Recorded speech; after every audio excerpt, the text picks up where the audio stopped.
I think I can definitely say that Invaded is now my 100% guaranteed anime of the season. I mean, the director and just the team involved have said that basically the way this anime operates is that it's almost like episode by episode, you kind of fill in the details more and more. So by the time you reach the final episode, everything just clicks and makes total sense with everything that we've seen before. And an episode like this, A Well Within a Well, it really does go to show that all the little details that we want to see touched upon clearly are going to get touched upon. The only aspect that I thought would probably get swept under the rug with Kaeru, and clearly that's not getting swept under the rug. The whole mystery of her and how she is Kiki and how basically her ability to pretty much just transmit her thoughts to others around her, I think is a really fascinating concept. I mean, I'm sure there's going to be some people who will say that's too magical for their liking, but I mean, since the very beginning, we've been collecting particles of just psychopaths and then putting them into a machine to then go inside their, basically, identity. So I mean, that's not a stretch to say the least that there's a character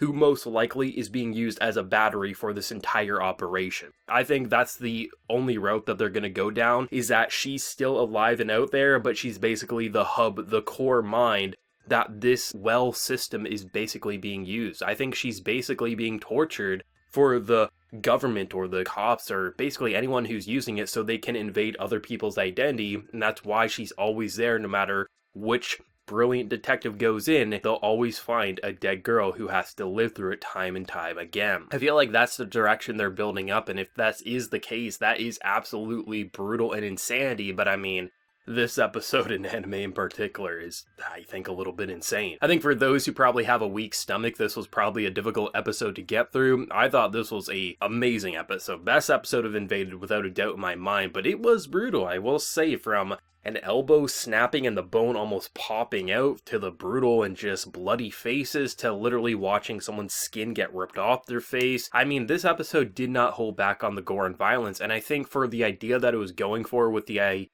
of this well and how basically this girl, as soon as she sleeps, basically has these serial killers who one after another come in to kill her, and how she just wants to die and be in peace. Like, that's something that's so just horrific and heartbreaking to see someone that we've been witnessing pretty much just stay dead all along. You know, we enter a well, she's dead. We enter another well, she's dead. And we have our main character who's always just wishing that he could save her. And then we finally see her active and awake, and she still is in an even more horrific state than what we've seen before. I really thought that an episode like this was going to be something like a dream that you didn't want to wake up from, because when he wakes up, I mean, his family's there, right? Like, why would he ever want to wake up? Even though he recognizes who he is, where he came before, and understanding that it's not actually his reality, I thought that's the direction they were going to go down, that he could live out his life and maybe he wouldn't want to escape or something like that. But the fact that they went in a completely different direction made it all the more intriguing. I think the fact that they're not playing by the rule set that we've seen and come to know of with the well system is a good thing, because if you're going to have a well within a well, and you're basically going to explore the systematics and just how everything is operating, you should have a little more creative freedom to basically show the viewers something that we can't possibly predict or even expect. And I mean, that's what I'm really loving, is how there's always been this like almost magical element about Invaded. The idea of invading someone's like consciousness, and just like that can't happen. That literally cannot happen to the way that they've explored it. You can't just walk down the street after someone shot up a cop and say, oh, there's his particles, we're gonna jump inside his identity. No. But the fact that they've always laid that out, we've come to expect that there is a more supernatural aspect to this world, but is backed by a form of technology. And now having a girl who can just, you sit by her and you're gonna see what's happened to her, or she's gonna share her memories, not even trying to.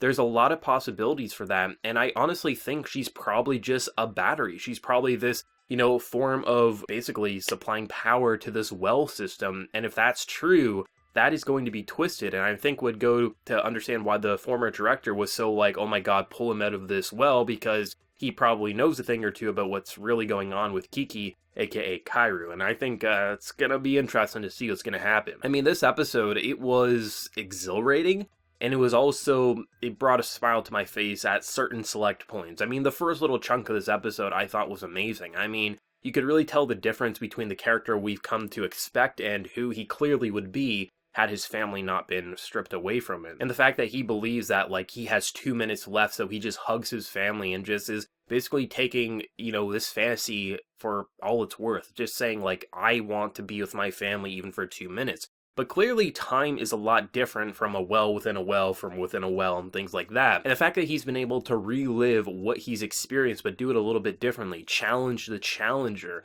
and basically use his prior experiences of solving the cases and what's happened with the cases to basically either get these characters to commit suicide by using his same tactics within his own world to basically invade their mentality and just shake them up to the point that they don't want to live, or literally challenging him to the point of beating him with a gun, shooting him in the legs, and just, it was, I mean, that challenger fight was some of the most realistic, visceral combat that I've seen in quite some time. I mean, with every punch that you saw, it actually felt like someone was getting punched. It actually felt like a brute force was smacking them in the face. And when someone got shot or someone was getting pummeled by a gun barrel and things like that, it actually did feel like there was actually real consequences to the actions. And of course, we knew our character wasn't going to be able to beat him in a fair one-on-one fight. But I mean, this is the type of sick bastard who beats little girls to the point of basically death, or just chaining them up in a basement in basically a fighting ring, right? This isn't a character who you want to have a fair fight. You want him to basically get blasted and just beaten to a bloody pulp. And even though we did have him win, I definitely felt like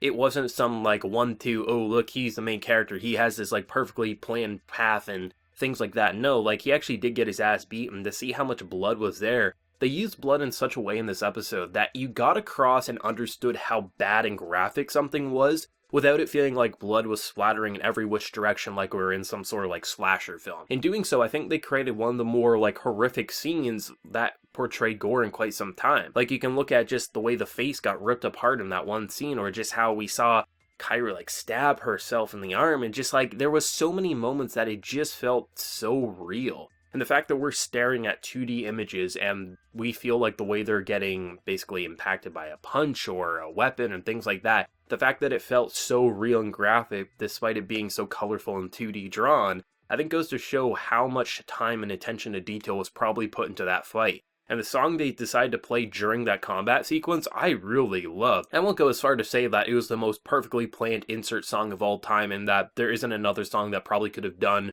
what it did, but I have to say it did get me, it kind of made me inspired but also a little worried all wrapped up into one, making me feel like you really were challenging the challenger and things like that. I mean, this episode, I just love the idea that it's going for. Like, obviously the whole Inception parallels and the well within the well, people were discussing that prior to this episode and things like that, but still, there's something about how they explore the content we've already known and kind of gotten information on, but applying it as, what if you could do it a little bit differently, but then throwing it all out the door, being like, that's not even what we're going for. We're actually going to explore the system, the heart of the system, and how the well came to be, and why this girl has always been there, which is the only thing I've ever been really concerned about with Invaded. Were they going to explore Kaeru? Were they really going to explore what or how this well operates? And I don't need a logical explanation. The idea of particles being in the air and they collect them to basically invade someone's identity, that's more than enough. But really, how did they come to be with it? How did they come to be with this girl and why she's always there, no matter who invades basically someone's identity? The fact that it kind of seems like she's the heart of the operation and has been tormented probably forever, if she still is alive, or maybe they're just using her brain. Like, there's a lot of possibilities with how they can explore it. But I mean, it almost felt like we watched a 45-minute episode. There was just so much to it, and it played with the emotions in such a way that it just left me near speechless. I absolutely loved this episode. I mean, just for the action alone, it was exhilarating, and at times, like, holy shit, are they really showing this? Like, I thought it went even farther than I think many of us were probably predicting, even going up against someone like the Challenger, or just seeing a lot of the things. I mean, the way they portrayed the hanging, the suicide within a bathtub, like, there was a lot to this episode that even for someone who doesn't get nauseous from, like, gore and things like that, I was even admitting, I was like, holy shit, I mean, they're really going in with this. And I like that. I mean, they were able to use gore in such a way that it aided to the story rather than just feeling like an edge fest, which you're typically used to with a show that's portraying as much blood and gore as Invaded clearly is. But I think the emotional slow moments, just seeing how I think he clearly wants this to last forever in a certain way, like being able to stick with his family, but also realizing that this isn't real. The fact that he understands where he came from, but also how he's not this brilliant detective, but he is just himself. I think it's such an interesting concept because it's breaking all the rules that we've come to expect with this anime, and in doing so, is creating an arc that I think will be the best arc, and I mean, it's clearly the last arc that the anime is going off of. I mean, it's going to be interesting. I kind of feel like we're going to still be in this kind of well within a well for an episode or two, maybe escape from that, and then just seeing how it will translate to the real world, and if this entire operation gets shut down, if this girl clearly is still alive, and maybe there was a lot of cover-up and baloney going on to make it so this system wouldn't be exposed to the public, so they wouldn't understand that the government were doing some pretty terrible things. Because it kind of would make sense if there really was a girl or a boy or whoever it was in the world who could do or have some sort of weird ability. You know, the government or just the police force would be experimenting and doing some weird shit, all for the name of betterment of mankind. But you know, that's a bunch of bullshit. This episode, though, was just so good. I mean, I don't even know what else I can say. It was exhilarating. It was brutal. It has my mind racing, and it will be interesting to see if they can top the level of anxiety and adrenaline that this episode did deliver. But I mean, this was an exceptional episode, damn close to perfect in my honest opinion. I mean, the production was on point, the soundtrack was on point on multiple occasions, and the voice acting and pain, and just seeing how he really wishes he could continue to hug his family, and just, you know, there was definitely some great moments where, you know, his wife or things like that, or his daughter, you just felt like there was this loving connection, and you realize that once he truly escapes, like, it's all going to be gone. It'll be interesting to see, though, the ideas and the twists they do have remaining. I mean, there's obviously a lot of possibilities because they're not in a world directly like our own. There definitely are mechanics and systems that we can't even compare, so there obviously is a lot of possibilities that doesn't have to play by normal logic and morals that our current society is used to. But it'll be interesting to see where they're going to take it. But let me know your thoughts down in the comment section below. What did you think about the gruesome and brutal episode, and where do you think it's going to go next week? Be sure to like the video if you did enjoy, and remember to hit that subscribe button if you happen new around here. So until next time, everyone, please take care and have a good one.